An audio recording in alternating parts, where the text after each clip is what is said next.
Waalaikumsalam warahmatullahi wabarakatuh. Nah, sebelumnya izin Bu, saya dari perwakilan dari kelompok 2 berikut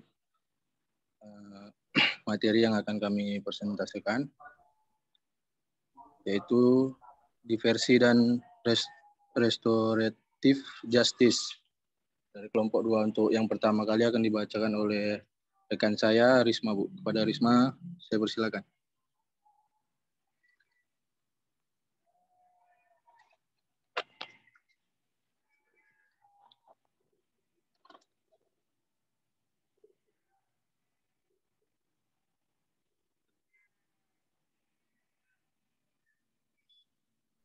Ya, silakan Pak Risma. Pak Risma Sitopu. Baik, Bu.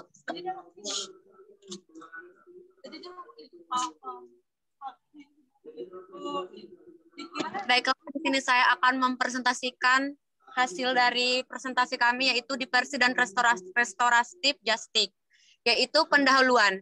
Anak adalah titipan dan karunia dari Tuhan Yang Maha Esa yang dalam dirinya melekat harkat dan martabat sebagai manusia seutuhnya. Anak juga merupakan bagian yang tak terpisahkan dari keberlangsungan hidup manusia dan keberlangsungan sebuah bangsa dan negara. Di Indonesia, penanganan perkara pidana terhadap anak tentunya beda dengan penanganan perkara terhadap usia dewasa. Penanganan terhadap anak tersebut bersifat khusus karena itu diatur dalam peraturan tersendiri, yaitu di Undang-Undang Nomor 35 Tahun 2014 tentang Perlindungan Anak dan di Undang-Undang 11 Tahun 2012 tentang Sistem Peradilan Pidana Anak. Lahirnya Undang-Undang Republik Indonesia Nomor 11 Tahun 2012 tentang Sistem Peradilan Pidana Anak yang diikuti oleh Republik Indonesia Nomor 35 Tahun 2014 tentang perlindungan anak untuk melindungi hak-hak anak dari segala macam tindak pidana. B. Rumusan masalah. Apa yang dimaksud dengan diversi dan restoratif justice dalam proses penyelesaian perkara pidana anak? C. Pembahasan. A. Diversi adalah pengalihan penyelesaian perkara anak dari proses peradilan pidana ke proses di luar peradilan pidana untuk memberikan jaminan perlindungan hukum terhadap anak yang berhadapan dengan hukum dalam sistem peradilan pidana anak di Indonesia dengan mengaplikasikan diversi di dalam setiap tahap pemeriksaan. Dalam pasal 6 Undang-Undang Nomor 11 Tahun 2012, tujuan diversi adalah sebagai berikut. Yang pertama, mencapai perdamaian antara korban dan anak. Yang kedua, menyelesaikan perkara anak di luar proses peradilan. Yang ketiga, menghindarkan anak dari perampasan kemerdekaan. Yang keempat, mendorong masyarakat untuk berpartisipasi. Yang kelima, menanamkan rasa tanggung jawab kepada anak. Selanjutnya akan dibacakan oleh teman saya, yaitu Alif Fatur Rahman.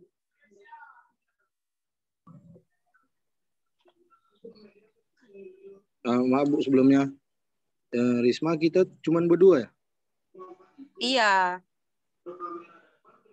Sampai mana tadi, Risma? Loh, tapi tadi ada banyak, 4 orang. Mana lagi Pak Risma, temanmu? Pramudia ini enggak? Bu, Sebagian ada Bu. Iya Bu, saya juga lagi di luar Bu. Tapi saya ini Bu. Siapa lagi? Cuma Pak Risma sama Alif aja. Bu, saya Bu. Nah, itu ada si Pramudia Stri. Terus siapa lagi? Saya ada, Bu. Nah, si Friendly ada. Mana Pak Risma? Berapa Pak Risma? Coba, berapa orang anggotamu? 6 orang, Bu. Ya 2 udah. orang lagi.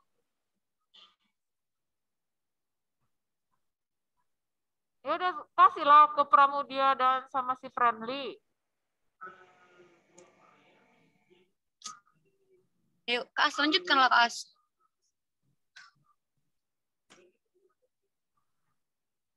Ya, sampai mana tadi, Riz? Diversi.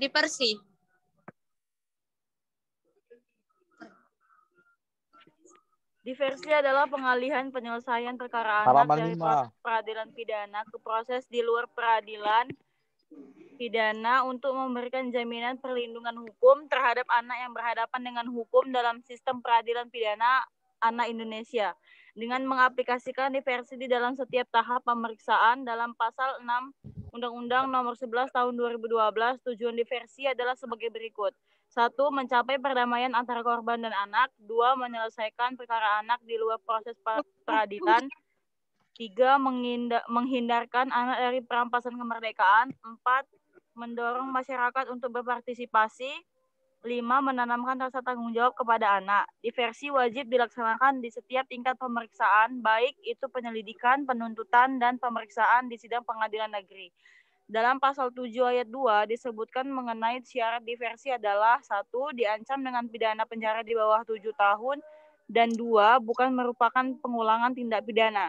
Ketentuan pidana penjara kurang dari 7 tahun mengacu pada hukum pidana, sedangkan pengulangan tindak pidana yang dimaksud dalam Undang-Undang Nomor 11 Tahun 2012 adalah tindak pidana yang dilakukan oleh anak, baik sejenis maupun tidak sejenis, termasuk pula tindak pidana yang diselesaikan melalui diversi. Proses diversi dilakukan melalui musyawarah dengan melibatkan anak dan orang tua atau walinya, korban dan atau orang tua atau walinya, pembimbing kemasyarakatan, dan pekerja sosial profesional berdasarkan pendekatan keadilan restoratif. Proses diversi wajib memperhatikan A. Kepentingan korban, B. Kesejahteraan dan tanggung jawab anak, C. Penghindaran stigma negatif, D. Penghindaran pembalasan, E. Keharmonisan masyarakat, dan F. Kepatutan, kesusilaan, dan ketertiban umum. Dalam melaksanakan diversi, di mana menjadi suatu kewajiban untuk dilaksanakan di setiap tingkatan pemeriksaan, penyidik, penuntut umum, serta hakim yang harus mempertimbangkan tindak pidana yang dilakukan anak. Umur anak pada saat melakukan tindak pidana, hasil penelitian anak mengenai anak dari Badan Permasyarakatan, serta dukungan dari lingkungan keluarga dan masyarakat. Ketentuan tersebut merupakan indikator bahwa semakin rendah ancaman pidana, semakin tinggi prioritas diversi. Diversi sendiri tidak dimaksudkan untuk dilaksanakan terhadap pelaku tindak pidana yang serius, misalnya pemerkosaan, pembunuhan, dan terorisme yang diancam di atas 7 tahun. Apabila kesepakatan diversi sudah tercapai, maka harus ada persetujuan dari korban dan atau keluarga anak korban serta kesediaan anak dan keluarganya. Hasil kesepakatan diversi yang dimusyawarahkan oleh kedua belah pihak bersama dengan instansi terkait antara lain 1. Perdamaian dengan atau tanpa ganti rugi, 2. Penyerahan kembali kepada orang tua atau wali, 3. Keikutsertaan dalam pendidikan atau pelatihan di lembaga pendidikan atau LPKS paling lama 3 bulan, 4. Pelayanan masyarakat. Selanjutnya, apabila sudah ada kesepakatan diversi antara kedua belah pihak, baik anak korban maupun anak yang didampingi oleh orang tua atau walinya, pembimbing kemasyarakatan, dan pekerja sosial profesional, kesepakatan tersebut dituangkan dalam bentuk kesepakatan diversi dan ditandatangani oleh para pihak yang bersangkutan. Kemudian, hasil kesepakatan diversi tersebut disampaikan oleh atasan langsung, pejabat yang bertanggung jawab di setiap tingkat pemeriksaan, seperti kepala kepolisian, kepala kejaksaan, dan ketua pengadilan kepada pengadilan negeri sesuai dengan daerah hukumnya dalam waktu paling lama 3 hari sejak dicapainya kesepakatan diversi untuk kemudian dikeluarkan oleh ketua pengadilan negeri. Penetapan yang dimaksud harus dikeluarkan paling lama 3 hari sejak diterimanya kesepakatan diversi. Penetapan tersebut kemudian disampaikan kepada pembimbing pemasyarakatan, penyidik, penuntut umum, atau hakim dalam waktu paling lama 3 hari sejak ditetapkan setelah menerima surat penetapan tersebut. Kemudian penyidik menerbitkan surat penetapan penghentian penyidikan atau penuntut umum menerbitkan penetapan penghentian penuntutan. Bagian selanjutnya akan dijelaskan oleh teman saya, Friendly.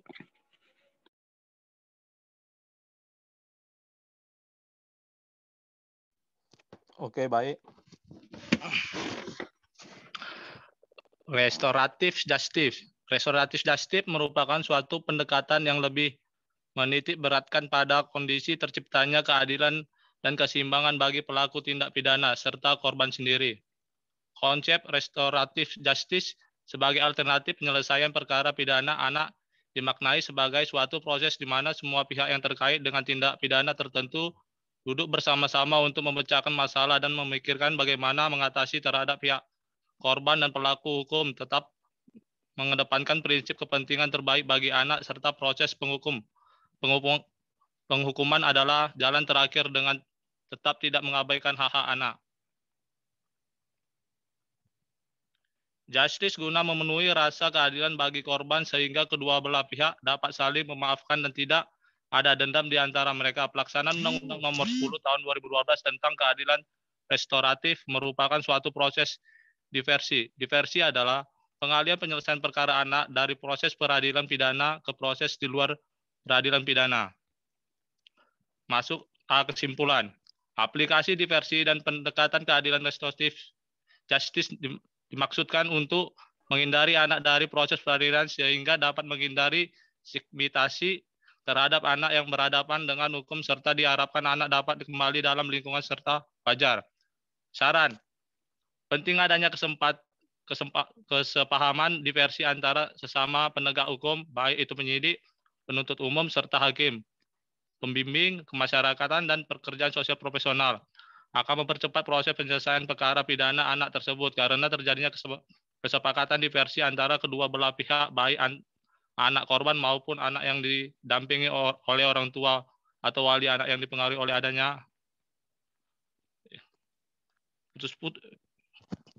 Oke, saya kembalikan kepada moderator. Baiklah, sekian dari hasil presentasi kami. Jika ada pertanyaan, kami persilahkan. Baik, saya ingin bertanya.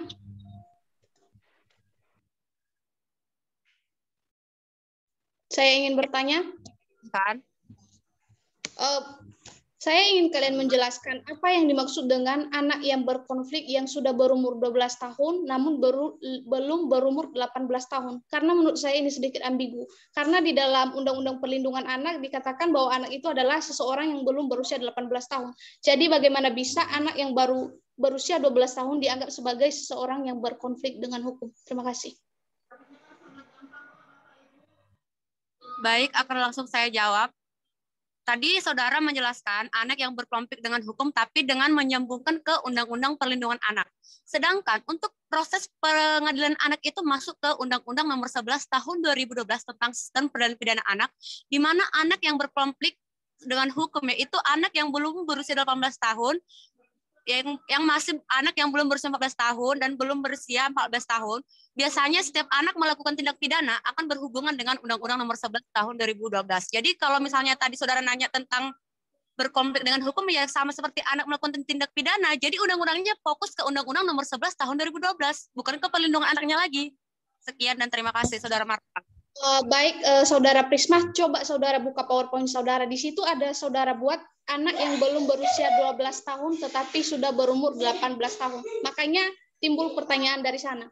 Demikian, kenapa bisa anak yang 12 tahun ini dianggap sebagai seseorang yang berhadapan dengan hukum? Padahal kalau kita lihat kan anak itu seharusnya seseorang yang belum berusia 18 tahun. Terima kasih. Baik, Saudara Marta, akan saya tanggapi lagi. Sekarang kayak gini, anak itu sebelum berusia 12 tahun banyak kan anak yang melakukan tindak pidana. Tidak harus 18 tahun. Kalau misalnya anak belum berusia 12 tahun, anak melakukan tindak pidana, pasti dia memakai Undang-Undang Nomor 11 Tahun 2012 yaitu tentang diversi. Jangan terlalu fokus umur anak ke 18 tahun.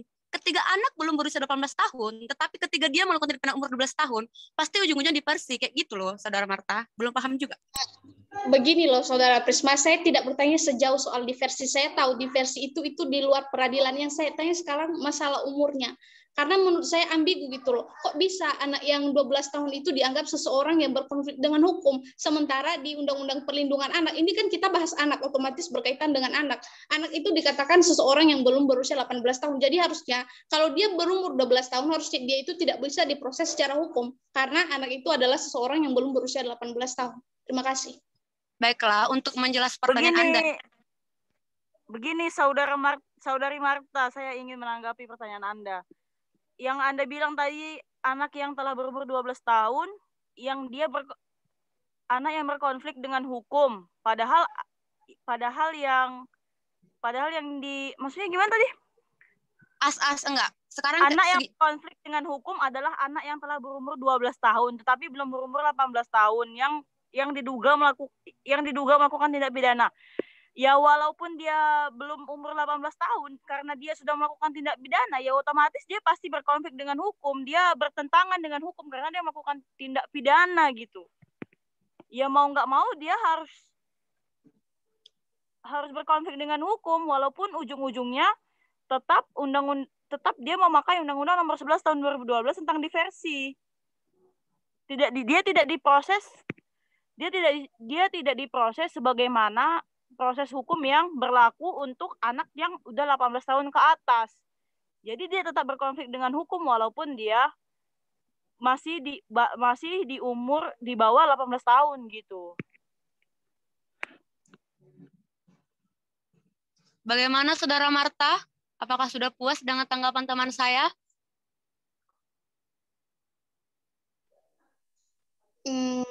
Oke deh, siap. Tambahan ya, untuk penjelasan yang berikutnya coba dibaca pasal 1 ayat 3. Itu ada penjelasannya Saudara Marta. Pasal 1 ayat 3 Undang-Undang Nomor 11 Tahun 2012. Itu memang anak yang belum berumur 12 tahun, di situ ada jelaskan. Baiklah, terima kasih. Ada lagi yang ingin bertanya? Itu Gaga Muhammad itu. Iya, Gaga. Oh, bertanya dia.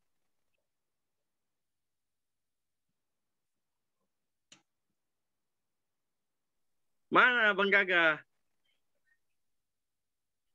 Baiklah, ada lagi yang ingin bertanya?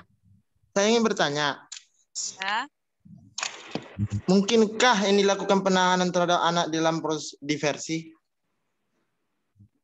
Maksudnya, ulangi lagi Bang Daniel. Mungkinkah di dalam suatu penahanan terhadap anak dalam proses diversi? Iya, betul sekali. Diversi. Memang setiap penahanan itu harus dilakukan terlebih dahulu diversi. Diversi itu kan kayak proses penyelesaian anak yang pertama yang harus dilakukan oleh setiap penegak hukum.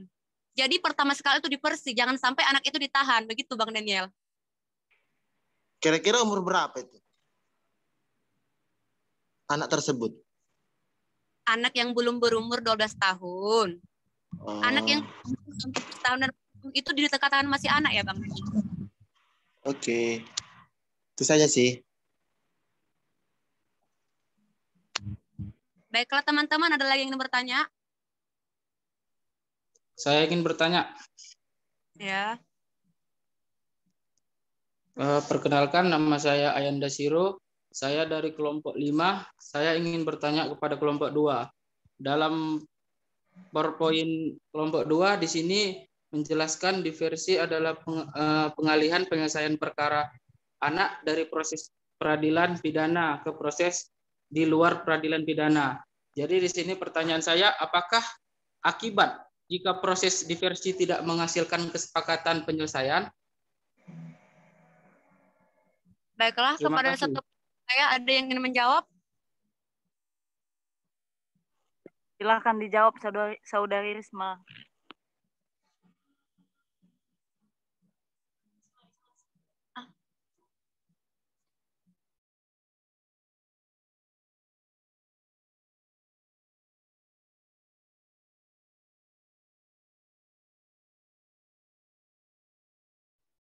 Nah, siapa yang jawab?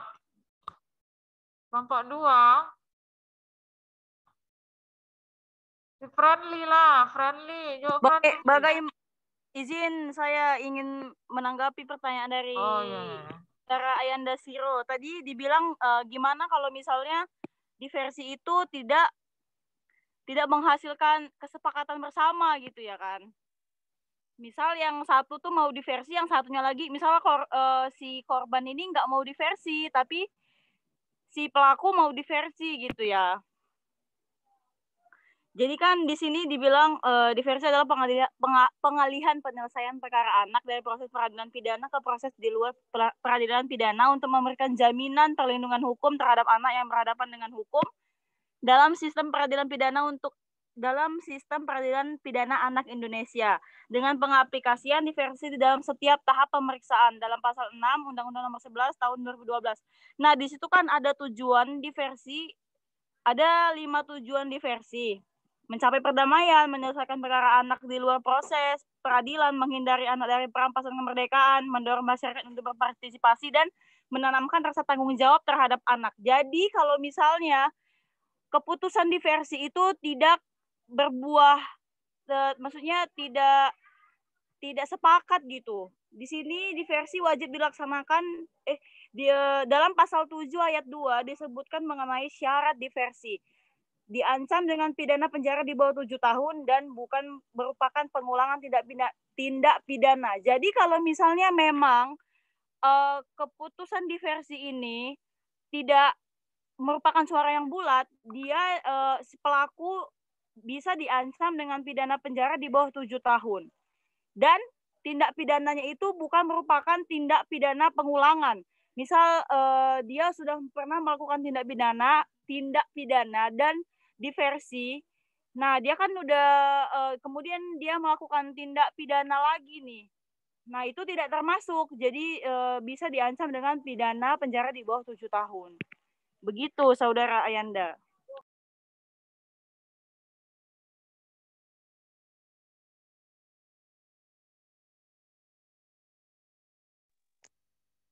Baik, Bu. Terima kasih. Sudah cukup, Bu, pertanyaannya. Oke, ada lagi yang mau bertanya sama kelompok 2? Baik, terima kasih Bang Saudara Ayanda. Untuk teman yang lain, apakah masih ada pertanyaan yang ingin dipertanyakan kepada kelompok kami? Oke, coba Ibu yang bertanya ya. Apa beda mediasi dengan diversi? Coba silakan jawab. Perbedaan dari mediasi dengan diversi.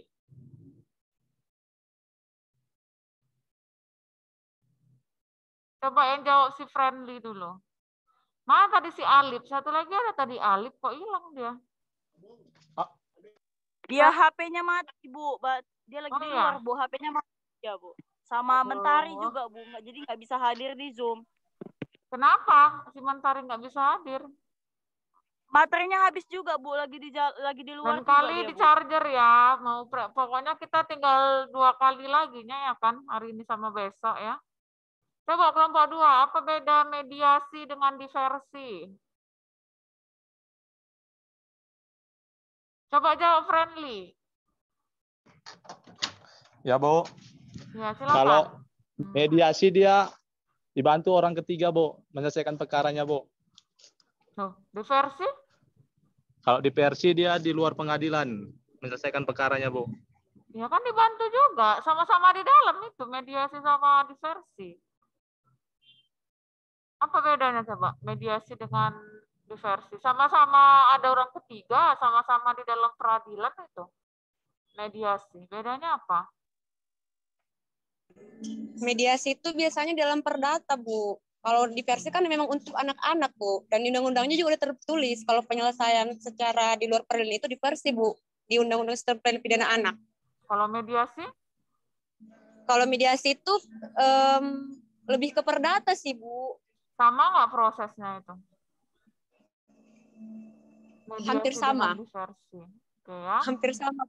Ya, jadi memang benar untuk mediasi itu dia lebih ke ranah perdata, dan diversi itu dia hanya masih di ini Undang-Undang Perlindungan Anak untuk sistem diversi dengan konsep restoratif justice ya. Nah, sekarang juga baru-baru juga masuk lagi di dalam Pedoman Jaksa Agung nomor 18 tahun 2021 kalau Ibu nggak salah, masuk juga itu konsep restoratif justice terhadap penyalahgunaan narkotika di tahap penuntutan ya. Jadi sekarang diversi dengan konsep restoratif justice yang hampir mirip tadi dengan mediasi udah mulai merebak ke dalam permasalahan narkotika, khususnya tahap penuntutan, karena sudah keluar pedoman Jaksa Agungnya. Ya.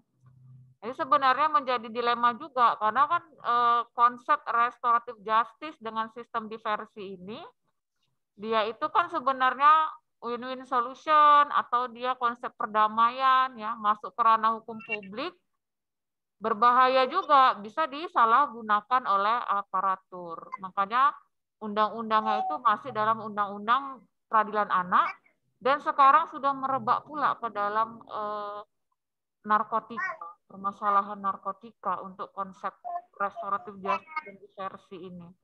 Jadi itu sedikit pengetahuan ya. Jadi mediasi dengan diversi itu sama konsep atau prosesnya itu mirip. Ya, kalau kita bilang itu musyawarah mufakatnya itu ya.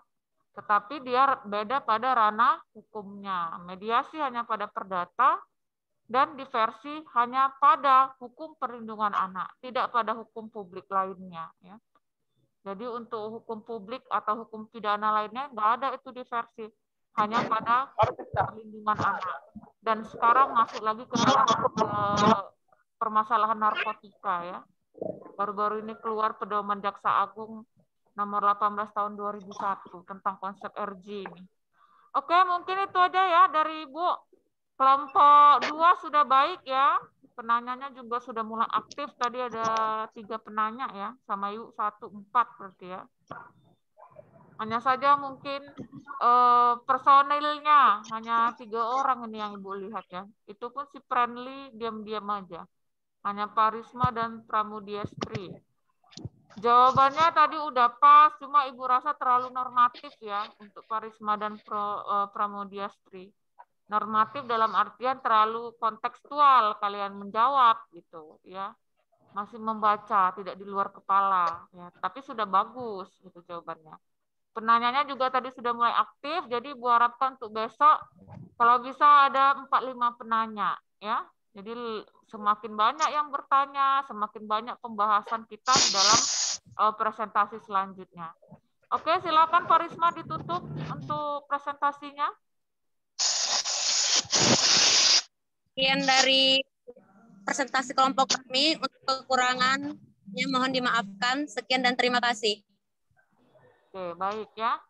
Jadi presentasi kelompok 1 sudah selesai, kelompok 2 juga telah selesai.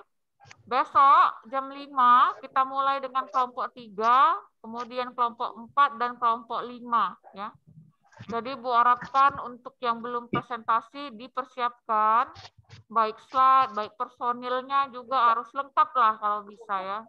Jangan hanya 1-2 orang aja yang aktif karena nilainya beda. Kan Ibu bilangnya, yang bertanya, yang menjawab, yang mempresentasikan itu penilaian dari Ibu beda-beda.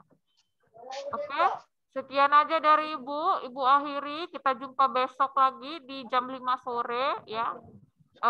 Terima kasih. Assalamualaikum warahmatullahi wabarakatuh.